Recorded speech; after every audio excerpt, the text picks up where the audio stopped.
Hi, Paul from Wild River Custom Knives, and in this video we're going to talk about how to press fit a guard. A lot of people have been following along on the website or the forums and saw how I press a guard on, and I can't take credit for coming up with this idea.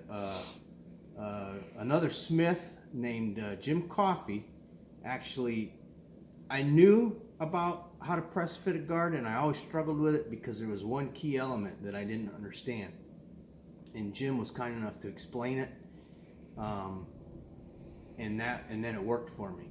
Now this is it's not a really fast process. It's put it on some, take it off, put it on some, take it off. So let's get into it. Now there's a few things that you will need.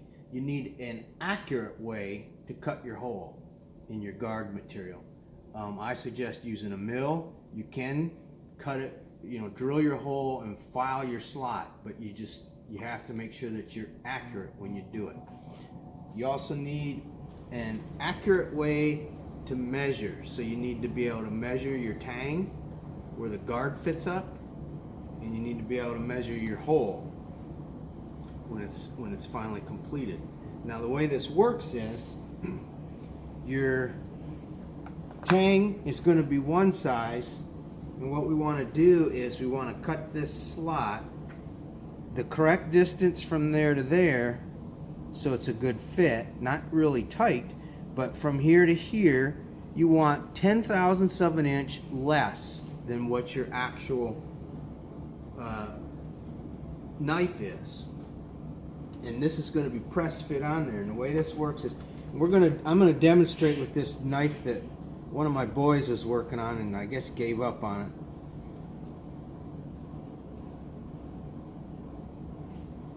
If I can figure this out, which way it goes. There we go. I think that's right. So let's say your guard is back here.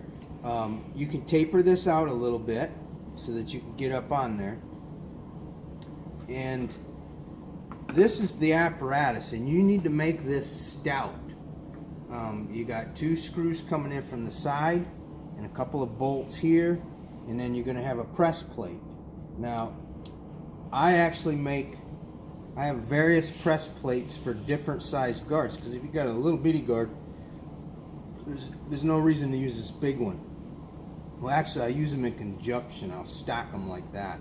Or if you have an S guard and it's already shaped, use something a little shorter so that you're not interfering with the guard. So the way this would work, we'll go ahead and use this one. So that would go on, then your press plate, and then this goes on.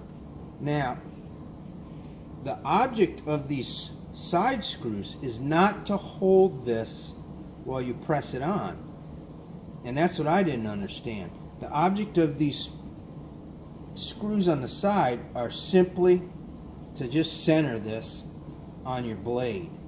Where you get your power for your press is by locking your tang in your vise. So you lock your tang in your vise, and then you use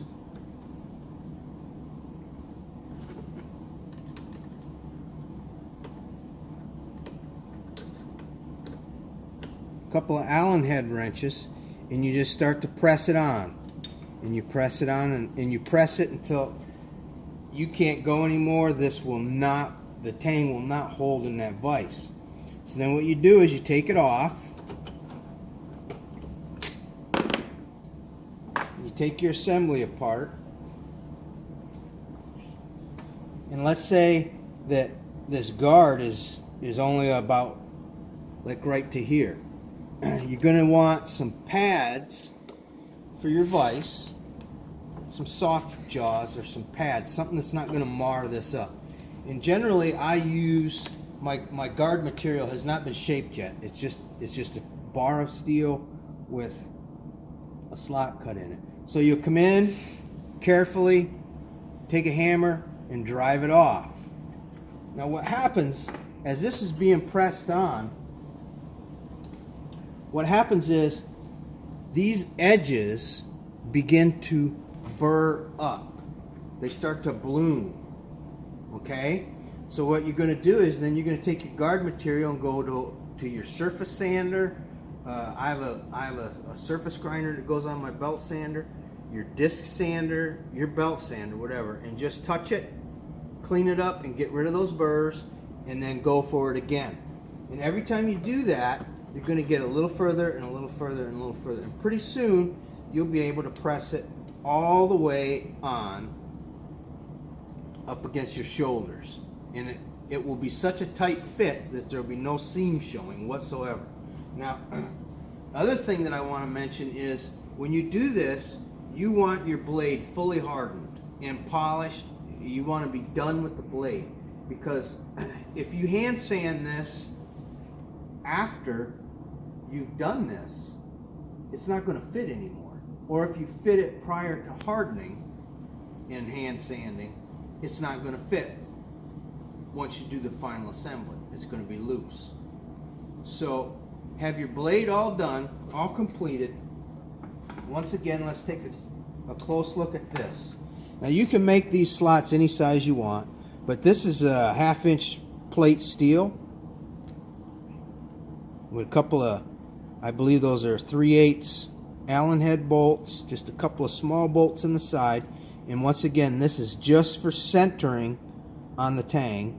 Then your press plate, and then I make assorted smaller plates to get in there if I have a S-guard or something weird. And on my final assembly, I will put black tape on whatever's pressing it on, and I'll put black tape on the back side of the guard. So I hope that explains how this works. I want to thank everybody for following along on the Instagram and Facebook and in the Knife Dog forum. Anyway, God bless. Take care from Alaska. Adios.